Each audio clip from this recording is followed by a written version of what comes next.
안녕하세요. 인지심리학자 이국희 교수입니다. 오늘은 행복이 생각의 경계선을 넓힌다, 이 주제의 말씀을 드리겠습니다.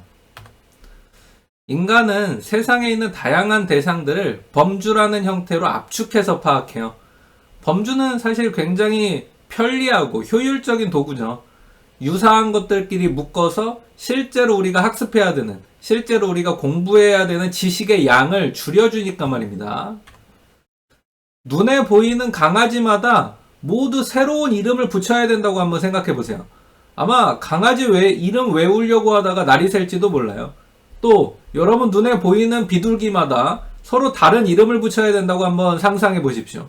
와, 진짜 요즘 동네마다 비둘기 엄청 많은데 비둘기 이름 짓다가 진짜 굶어 죽을 수도 있을 것 같아요. 그러나 우리 인간은요, 이렇게 이름 짓다가, 이름 외우다가, 그러니까 날 새는 일이 없어요. 또 이름 짓다가, 이름 외우다가 굶어 죽는 법이 없습니다. 즉, 이름을 짓다가, 또 이름을 외우려고 하다가, 정작 중요한 일들, 뭐 돈 버는 일, 생산적인 일, 이런 일을 놓치는 법이 없기 때문이에요. 뭐 때문에? 바로 우리는 범주를 사용하기 때문이죠. 범주화를 시켜서, 뭔가 어떤 대상들, 유사한 것들을 추상적으로 하나의 대상으로 묶어서 간단하게 요약해버리기 때문이에요. 물론 모든 것을 늘 몇 개의 범주로 압축하는 것은 아닙니다. 사람들은 다 저마다 전문 분야가 있기 마련인데 자기 자신의 전문 분야에 대한 범주는 매우 세분화시켜서 알고 있게 되죠. 보통 사람에게는 다 똑같은 사과지만은 사과 전문가에게는 다 다른 거예요. 홍옥이 다르고 아오리, 부사, 얼음골 사과 다 구분할 수 있고 다른 겁니다. 또 우리 동네 길은 내가 전문가죠. 새길까지 훤하게 알고 있습니다. 근데 가끔 가는 동네나 또 잘 모르는 동네는 큰 길밖에 모르게 되죠. 그러니까 우리 동네는 내 전문 분야이기 때문에 내 생각의 경계선을 더 구체적으로 자세하게 할 수 있지만은 잘 모르는 동네는 생각의 경계선이 그냥 굵직굵직한 거예요. 또 전문가가 언제나 이렇게 범주를 구체화하는 쪽으로만 능력을 발휘하는 건 아닙니다.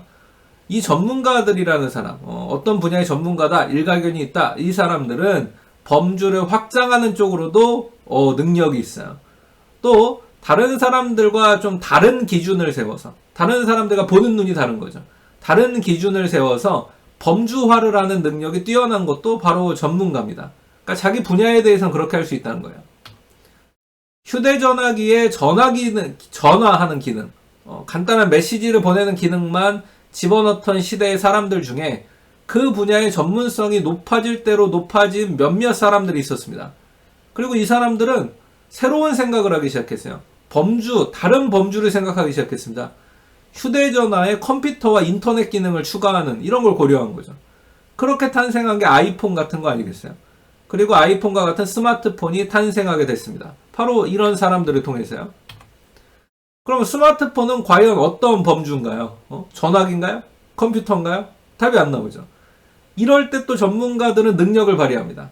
전문가들이 이런 애매한 상황에서 사용하는 방법이 있어요. 바로 이 세상에 없었던 새로운 범주를 만들어버리는 겁니다. 범주를 말 그대로 창조하는 거죠. 범주를 창출해냅니다. 그래, 이제 스마트폰은 스마트 기기라고 부르자. 스마트 기기라는 어떤 범주를 창출해낸 거죠. 이렇게 자기 분야에 대한 세분화된 지식에 통달한 사람들, 전문가들은요, 역설적으로 그 영역 밖으로 자신이 알고 있던 지식의 세계를 확장해 나가요. 그리고 자신의 머릿속에 있던 범주의 세계를 넓혀 나갑니다. 일종의 사고의 확장이라고 할까요? 어떠세요? 이런 전문가 같은 거 멋있지 않나요? 저만 그래요? 여러분도 이런 전문가가 되고 싶지 않으세요? 전문가처럼 더 넓은 범주를 아우르는 사람, 이런 사람이 되고 싶지 않으십니까? 아쉽게도 여러분이 전문가처럼 사고를 확장하기 위해서는 전문성을 갖출 만큼 열심히 공부를 해야 될 필요가 있겠죠. 일단 제가 말씀드렸잖아요. 세부사항을 잘 아는 사람이 되어야 그 다음에 확장도 하는 그런 사람이 되는 거라고요. 뭐라고요? 공부하기 싫어요? 지름길을 알려달라고요? 이거 어쩌지? 여러분을 위해서 청기누설을 하나 할 수밖에 없겠네요. 예. 여러분한테 알려드린 겁니다. 예. 전문성을 갖추지 않았지만 더 넓은 시야를 가진 전문가처럼 되는 방법이 있어요. 전문가처럼 더 넓은 시야를 가지고 범주를 아우르고 범주를 통합하고 새로운 범주를 만들 수 있는 방법이 있습니다. 물론 그 효과가 진짜 전문가처럼 오래 가진 않을 거예요. 그래도 여러분들이 원하신다면, 여러분이 잘 어떤 전략을 세우신다면 하루에도 몇 번이고 전문가처럼 될 수 있는 방법이 있긴 있다는 거죠. 뭐냐고요? 바로 행복입니다. 행복해지는 거예요. 연구를 하나 소개할게요. 한 연구에서요, 참가자들을 두 그룹으로 나눠서 실험을 했습니다. 일단 첫 번째 그룹, 한 그룹에게는 사탕을 선물로 주면서 그 그룹 구성원들을 행복하게 만들었어요. 근데 다른 집단, 다른 그룹은 아무런 선물을 받지 못했습니다. 그러니까 중립적인 거죠. 그리고 나서 범주와 과제를 진행하게 했어요. 문제는 이런 게 나왔습니다. 버스가 교통수단이냐? 답은 그렇지. 트럭이 교통수단이냐? 그렇지. 이렇게 이제 이런 식의 문제예요. 뭐 여기까지는 큰 문제 없어 보이죠. 근데 바로 이제 이렇게 큰 문제 없어 보이는 것들이 나오다가 당황스러운 문제들이 하나씩 등장하기 시작합니다. 뭐냐? 낙타가 교통수단이냐? 이렇게 물어보는 거죠. 에? 낙타가 뭐 어쩌고 어쨌다고? 휠체어가 교통수단이야? 쉬고. 엘리베이터가 교통수단이야? 어라? 이게 엘리베이터가 교통수단이었던가? 에스컬레이터 같은 것도 마찬가지죠. 에스컬레이터가 교통수단이냐? 이렇게 이제 물어보는 겁니다. 과연 행복한 사람들과 그러니까 사탕을 받은 사람들, 중립적인 사람들, 아무것도 못 받은 사람들은 이런 비전형적인 범주 구성원들에 대해서 어떻게 답변했을까요? 뭔가 달랐을까요? 보겠습니다. 먼저 중립적인 사람들, 즉 평상시에 그냥 우리들 같은 모습이에요.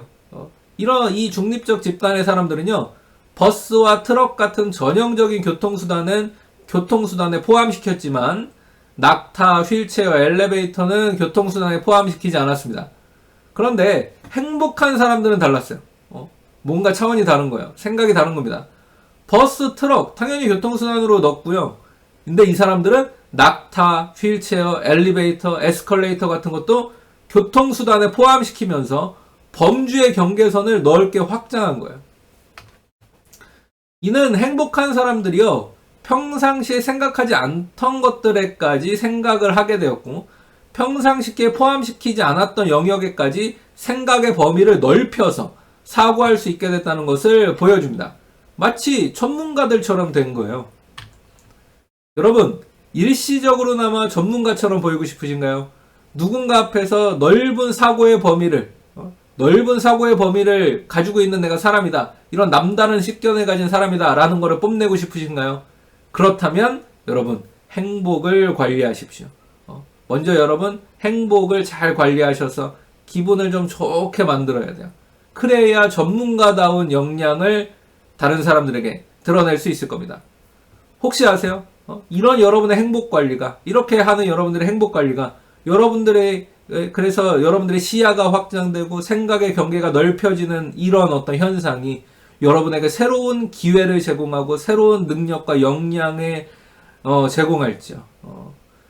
자, 이렇게 오늘은 생각의 경계선을 넓혀주는 행복에 대해서 살펴봤습니다. 지금까지 인지심리학자 이국희 교수였습니다. 감사합니다.